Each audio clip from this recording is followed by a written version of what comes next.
안녕하세요. 안녕하세요. 드디어 이제 요새 캐나다에서 가장 핫하다는 비즈니스 네. 플러스 인턴십 과정에 대한 이야기를 할 텐데요.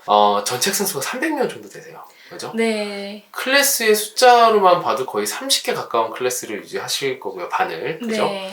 전문화돼 있다, 잘 돼 있다, 학생들에게 인기가 많은 편이다라고. 네. 특히 하나의 프로그램으로 이렇게 많은 학생들이 공부를 하고 있다는 것 자체가 저 개인적으로 좀 대단하다는 생각이 좀 드는데요.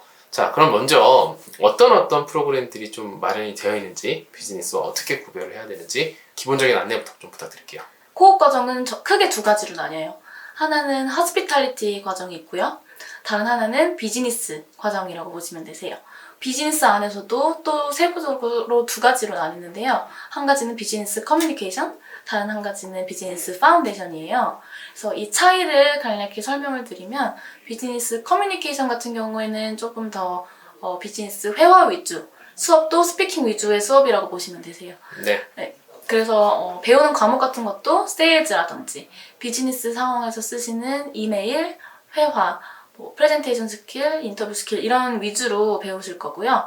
스피킹 위주의 수업을 원하신다고 하시면 커뮤니케이션 쪽이 맞으실 거고, 이제 스피킹 쪽이 조금 너무 부담스럽다 하시는 분들은 파운데이션 쪽으로 많이 하시는데요.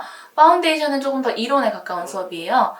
그래서 배우시는 과목도 비즈니스 에센셜이라든지 마케팅, 조직 행동론, 아니면 국제 비즈니스 이런 식으로 다양한 일반 비즈니스 코스들이 있어서 인기가 있는 프로그램 중에 하나예요. 기간도 조금 다르더라고요. 그러니까 3개월 비즈니스 공부하고 3개월 일을 할 수 있는 프로그램도 있고요. 네. 6개월 공부하고 6개월 일을 할 수 있는 프로그램도 있고요. 그죠? 네. 1년짜리도 있나요? 네, 그런 프로그램 이제 하스피탈리티 같은 경우에는 1년 공부하고 1년을 풀타임으로 일하실 수 있는 과정도 있어요. 하스피탈리티 그 호텔 경영 과정 같은 경우에는 한 과목을 들으실 때마다 말씀해주신 미국 호텔 협회에서 나오는 자격증이 과목당 하나씩이 나와요. 6개월 3+3을 들으시는 분은 2가지 추가로 자격증을 받으실 수 있고 6+6을 들으시는 분은 4가지, 총 2년짜리 프로그램 들으신 분은 8가지 별도의 알라이에서 나오는 자격증을 또 취득하실 수 있으세요. 다음에 궁금해지는 게 이 과정들을 듣기 위해서는 어느 정도 영어 실력이 돼야 하는지 라는 자격이 있을 것 같은데. 네, 호텔 경영 같은 경우에는요. 지금 토익은 605점 하고 IELTS는 5.5점이라고 보시면 되고요. 비즈니스 같은 경우에는 토익이 700점 그리고 IELTS가 7점. 이제 제너럴 잉글리시로 이제 7.5를 포함되는 거라서 네. 영어 성적 있으시면은 성적을 제출해 주시면 되고요.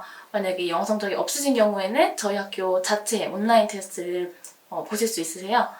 점수에 따라서 이제 인터뷰 없이 등록 진행이 가능한지 혹은 인터뷰를 보시고 등록 여부가 결정되는지가 결정됩니다. 네, 그리고 셀크 자체에 또 어학연수 기간이 있으니까 그곳을 통해서도 입학이 가능하죠? 네, 일정기간? 맞습니다. 아무래도 이제 저희는 ESL 어학연수랑 코어 프로그램이 같이 있는 학교다 보니까 예를 들어 시험 점수가 없으시거나 시험을 보셨는데 통과를 못하신 경우에는 조건부 입학으로 같이 등록을 하셔서 입학을 하시는 경우도 있습니다. 네, 감사합니다.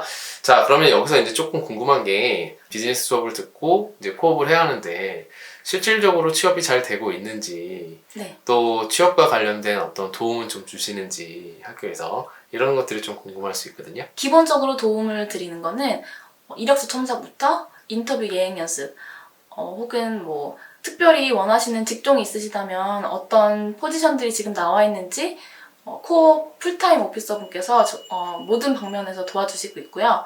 1지망, 2지망, 3지망을 써주시면 이제 원하시는 회사를 연락해서 인터뷰도 잡아드리고 어느 정도 좀 보장이 되는 시스템이 생길 거라서 지금 특별히 걱정은 안 하셔도 될 것 같아요. 지금 우리가 이 코업 인턴십 과정은 비즈니스를 공부하는 앞에 공부 기간 중에도 코업을 하는 기간 말고 공부를 하는 중에도 사실 주당 20시간 합법적으로 일을 할 수 있거든요. 말씀해주신 대로 공부 기간 동안에는 주당 20시간까지 일을 하실 수가 있기 때문에 보통 대부분의 학생분들이 수업을 들으시면서 일을 같이 하세요.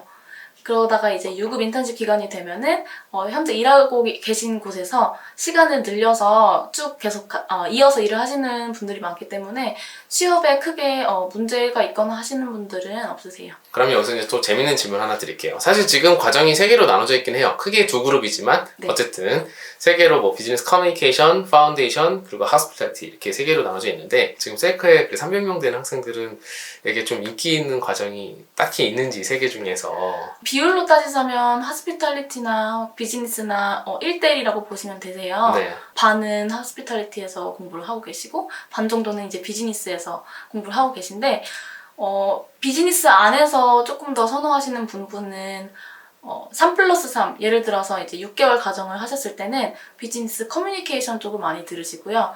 아무래도 6+6 1년 과정 같은 경우에는 비즈니스 파운데이션밖에 없기 때문에 보통 1년짜리를 선호하시는 분들은 비즈니스 파운데이션 프로그램을 많이 들으세요. 300명 정도 되는 학생들이 있는데 한국 학생은 사실 저희가 뭐 전편에 저희가 얘기를 했기 때문에 제가 다시 되묻진 않았는데 지금 한 20% 정도 되신다고요? 네, 맞습니다. 300명 중에 뭐 대략 계산해보면 한 60명 정도 된다고 봐야 되겠네요. 네. 마지막으로 알려주고 싶으신 것이나 하고 싶은 말씀 혹시 있으세요?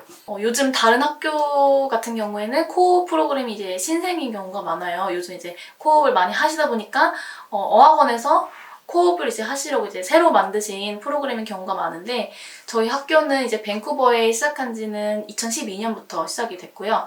그때부터 쭉 코업 프로그램이 있었기 때문에 선생님들도 오래 일하신 분들이 많고요. 아무래도 수업이나 학생 관리에 있어서 좀 체계적이라고 보시면 되세요. 네. 그런 점에 있어서 조금 현지 내에서도 저희 학교가 코업으로 인기 있는 이유 중에 하나라고 생각하거든요.